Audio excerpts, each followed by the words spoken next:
Hello everybody, SlowWolf here. Today we're going to talk about a game that no one except me really cares about. It's called Necropolis. I'll talk about the mechanics a bit, where it went right and especially where it went wrong, and how I still enjoyed playing this misshapen trash heap. There'll be spoilers sprinkled throughout the video, but I promise you it's not a big deal. There's not much to spoil, and as you're going to see, the narrative of the game isn't exactly the high point of the experience. If you're okay with that, let's just delve right into this post-mortem of Necropolis.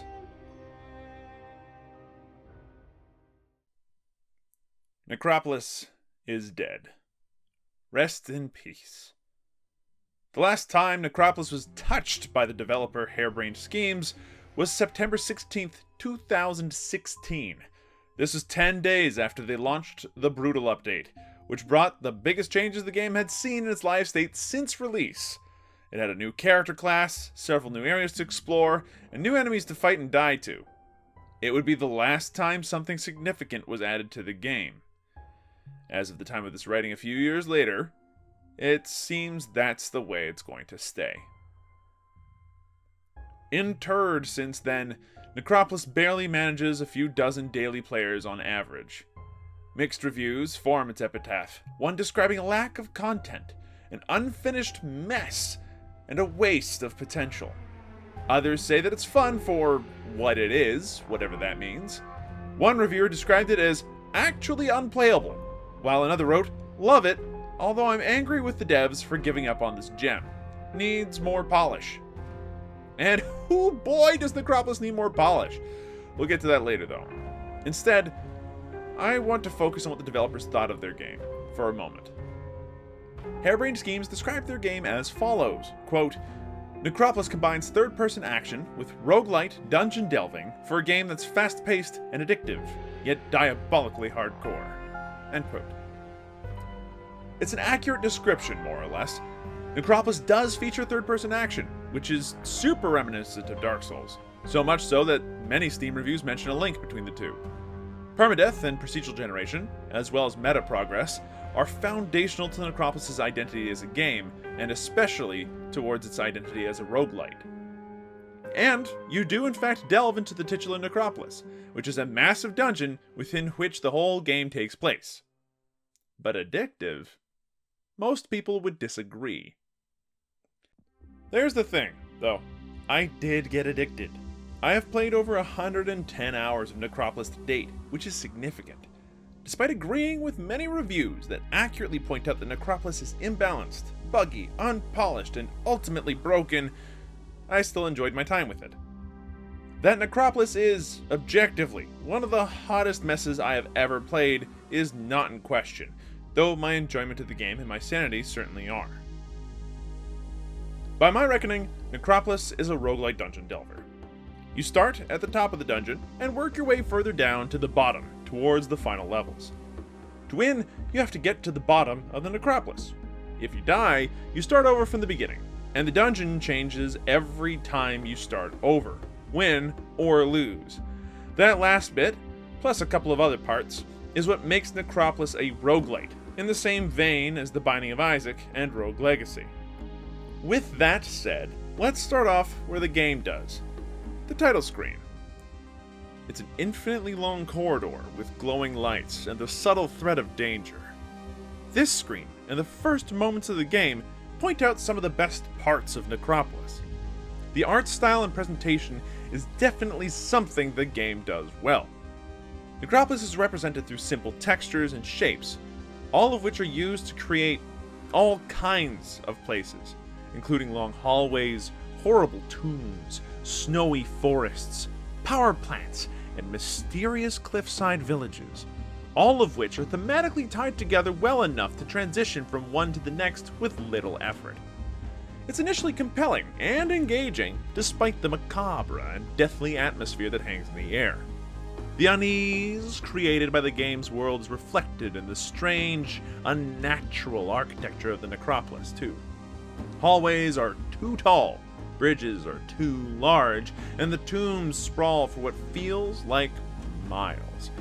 You truly feel like a rat trapped in a maze, scurrying around and about a place that wasn't meant for you to be able to survive within it. John Everest's music, which can also be heard in the Shadowrun games by the same developers, does help with the mood. Initially tentative and calm, the music will change to reflect whether or not you're in combat, or how far down into the Necropolis you've delved. It's not the most memorable soundtrack, but does a good job of blending the visual alienation of your tiny character into an audible component with the shrill cries and the clickety-clacks of zombies and skeletons. It works well for the most part. Additionally, the lighting in Necropolis does a lot of work to create and maintain the ambience of the game world. Thanks to the simple but effective textures we mentioned earlier, the game's lighting has free reign to create a lot of interesting contrast and shadows. Some of the rooms are genuinely menacing just because of the lighting. Fires, magical glow, chilling crystal, and soothing sunbeams all create different emotional reactions. It's pretty legit. Necropolis nails its own aesthetic dead on. As for the mechanics, there are some nifty things here that we should talk about as well. First, finding more weapons is a cinch. Every weapon you see an enemy use is a weapon you could use, presuming you can kill the monsters first. This doesn't mean that all weapons you find are useful. In fact, a great deal of them are complete trash. On the first level, for instance, the arcane short sword you can get from the brass automatons is a great find, whilst the rusted, pitted weapons of the zombie hordes hit like a pool noodle, being used by a 3-year-old. Figuring out which weapons are worthwhile, however, is a good time. Each weapon has a type of damage that it deals, which is more or less effective against different monsters and gribblies. Bashing weapons, for instance, are great against skeletal foes, but piercing and fire weapons won't do so much as tickle the skeleton's ribs. Arcane weapons make for great bug zappers, but the robots are fueled by the same magic stuff, so arcane weapons won't even scratch their bronzed hides. Figuring out all these interactions can be done the hard way, by smashing everything and figuring out which one does the most damage, or the easy way, by reading all the weapon descriptions. Each item in Necropolis has a description of some kind. Most of these descriptions are useful in some way, especially since the Brutal update added more obvious descriptors for the items that had something a bit more vague about them. Weapon entries are all useful. Therefore, it's really important for delvers to read every weapon description they can find. That is where you'll figure out the different weapon types and their effectiveness the fastest. And the faster you figure that out, the longer you'll end up living. Weapons aren't the only thing you're looting from the bodies of the fallen. Most enemies also drop various raw materials and components, useful for brewing potions and cooking food. These supplies are necessary for completing a run, since the potions themselves are a big help, and you need food to keep up your stamina. A hungry adventurer is a dead adventurer. These systems, in tandem with the alienating feel of the place, forces you to scrounge for every advantage. Certain levels can feel particularly tense if the enemies are tough enough and your supplies are low. You are not welcome here in the Necropolis. At least, not with the intention of your survival. Over the course of a run, you'll collect gems on the ground. Gems, your cash money for this game, are pretty important. You'll need to spend them to make yourself tougher, buy recipes for potions and better food, or purchase gear and equipment from the non-hostile denizens of the Necropolis. It's not the only currency, though. By completing certain challenges and collecting enough gems, you earn favor. Favor can be spent on 3 things. Codices, which give you a passive bonus as long as you're carrying them, gold chests at the entrance of every floor, which contain useful items for the run, and costume colors, available at the end of every floor from Old Man Necropolis' shop and emporium. The codices are the particularly important one here, since they can quickly shore up a weakness on a run, or create a more dynamic and interesting game. They are also the most expensive items to buy, favor-wise, and were the most time-consuming aspect of the game to unlock. You might be wondering why. If there are all these good ideas, is Necropolis dead? Well, now it's time to stop doing what I'm really good at, which is finding the silver lining to something, and it's time to talk about why everything surrounding these good ideas is really, really bad, or at least flawed to the point of collapse. First impressions can be a great way to get a diagnosis of where things might have gone wrong. So I showed Necropolis to my friend Sam. After about 3 hours, he had this to say. Quote, "The game is really brutally, awfully bad. Not just by today's standards, but just in general. It is not good. Why though? Did you spend an extra 30 hours on this compared to other streamers who had the sense to know when to walk away? Now, when I try to put myself in your shoes, it all of a sudden goes from, why would you spend any time on this game, to, now, wait a second, why did you actually spend so much time as you did on Necropolis? I should hear you out. After hearing what you had to say about it, the game goes from being just plain bad to more sad, really. Necropolis feels like it didn't receive the same level of attention, love, and care, not only compared to other video games as a whole, but more specifically even when compared to other games in its indie roguelite dungeon exploring genre thing. All of those games felt far more polished, finished, and loved, while this felt hollow and void. To sum up, my thoughts, it's not a good game. I legitimately wouldn't spend any money on it. The game developers outright failed this game. Hard. Please, play something else. You will enjoy your time more, I promise you. I see your points, and hear what you're saying about the game's strengths, but countless other games have done those things vastly, exponentially better, and it feels like you're trying to convince yourself the game was as good as you say. It feels like the game somehow tricked you into playing it for as long as you have. Sorry, bro. End quote. And he's not wrong. Necropolis is a hollow, soulless, withering experience overall. All the good ideas in the world failed through insufficient execution. When we look at the aesthetics, I stand by what I said. They are excellent. The problem is how often you see the same hallways, the same rooms, the same crystals. Secret rooms become predictable, and that's not in the way that they do in The Binding of Isaac.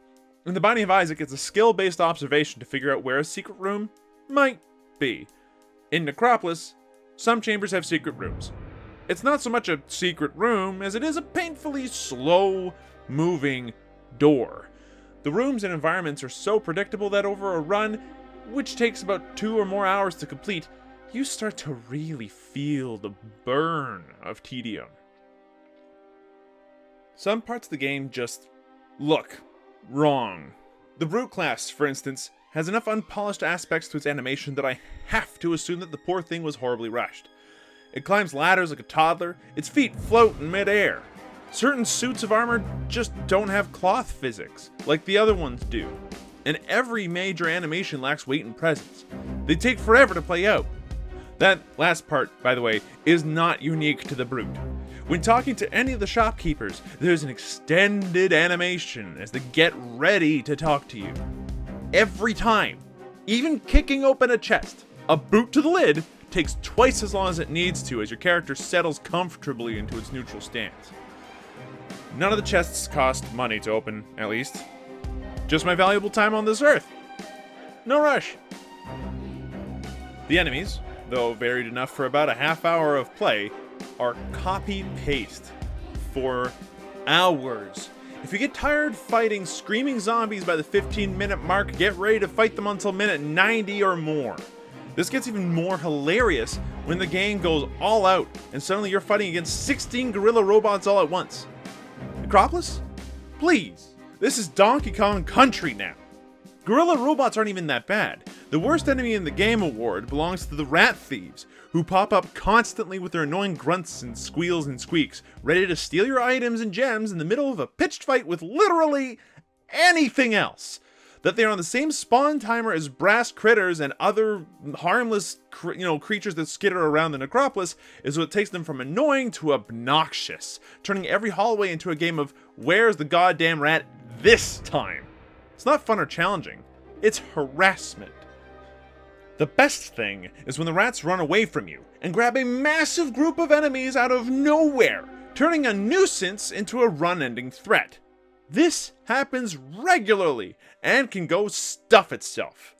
And when this happens, it's obvious where one of the largest flaws of the game lies: the combat. Seriously, the combat for Necropolis is best described as a repetitive slog. It's floaty, has little to no weight, and is the exact opposite of what you need from a game like this. Games like this, referring to games like Dark Souls, where the combat is so highly praised, it's a gaming trope to describe a game's combat as Souls-like. This is, however, explicitly what Harebrained Schemes were aiming for with Necropolis. This is further enforced by the presence of their publisher, Bandai Namco, who also published the Dark Souls series. It is impossible not to contrast the two games, and when it comes to the actual combat and mechanics, Dark Souls wins out in every category. Part of the problem is the space you take in the world. There are precious few things that prove you exist.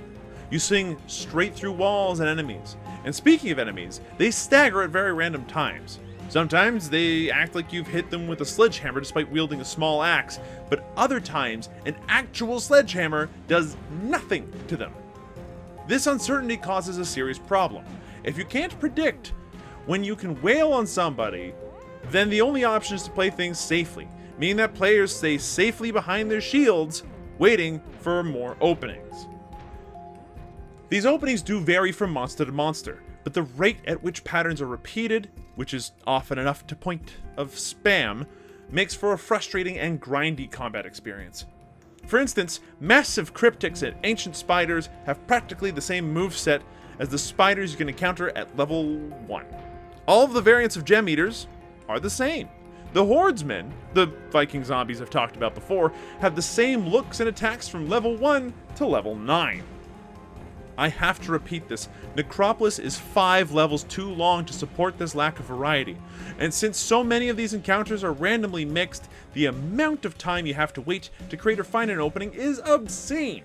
This only gets worse if RNG is against you, and you haven't found any good weaponry, since progressive levels increase the HP of enemies despite them being otherwise the exact same.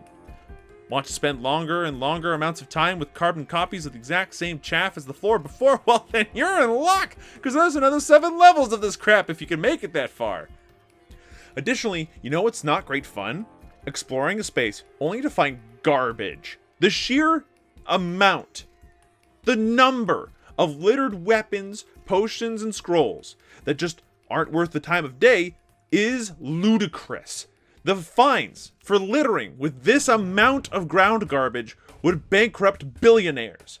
Additionally, the potion and scroll tiers make no sense! They make no sense! Why is there a level 3 potion that does almost the exact same thing as a tier 2 potion, but the tier 2 potion is strictly better? Why is the vampirism scroll at tier 4 complete garbage compared to just, it's a healing scroll that is tier 2? What's the risk in drinking a random tier 2 potion if I know that all the bad potions are tier 1? And I can see the tiers!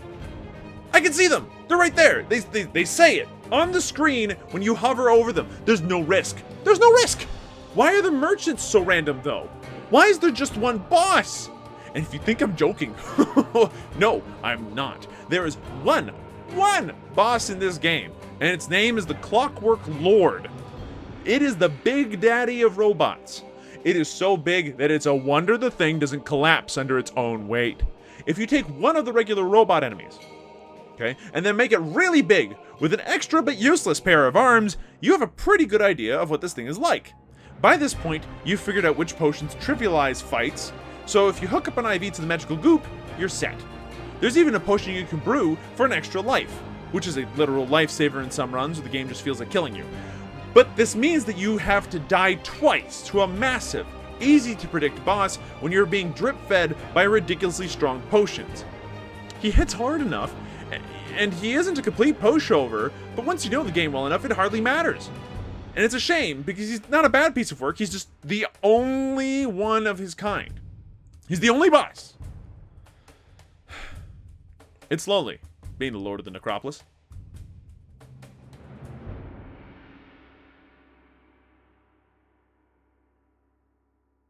In summary, the game feels unfinished. As some Steam users correctly point out, the game is officially an end product. It was never in early access and was fully released July of 2016. Thing is, being finished and being completed are slightly different in my mind. This is not a completed game. This is speculation on my part, so take everything I'm about to say with a grain of salt. But I find there are so many symptoms of this game being rushed or just incomplete that it's impossible to conclude otherwise.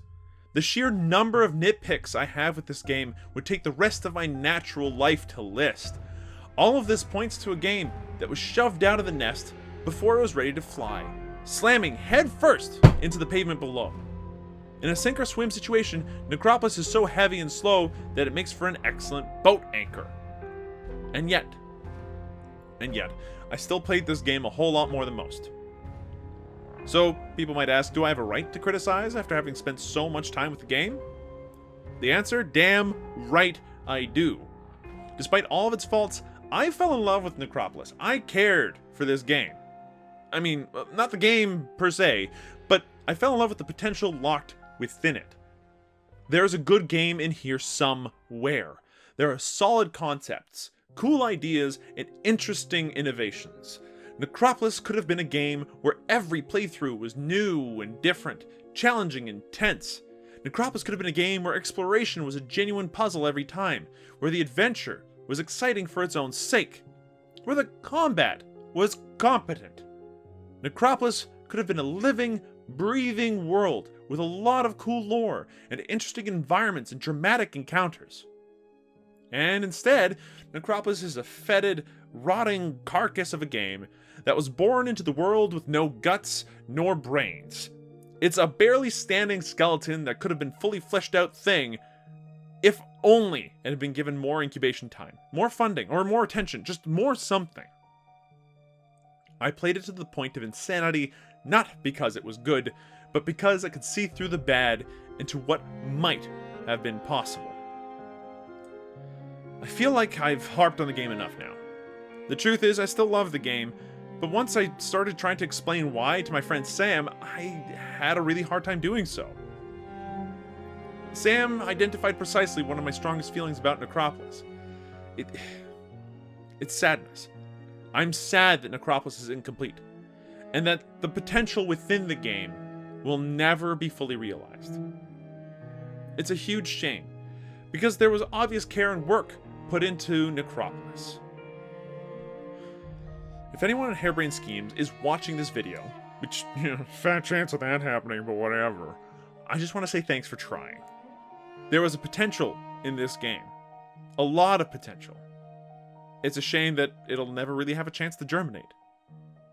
And so, we stand here today in memory of a forgettable game. Thanks for watching.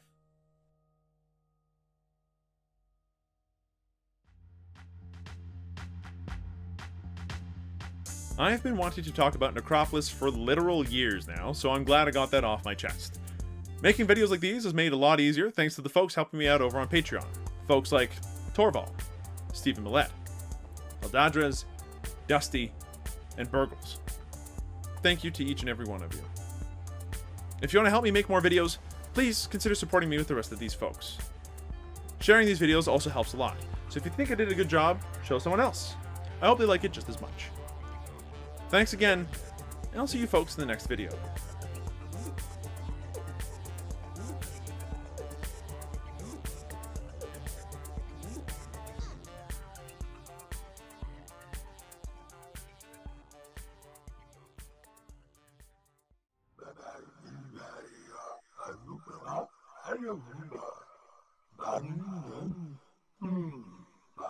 Bye.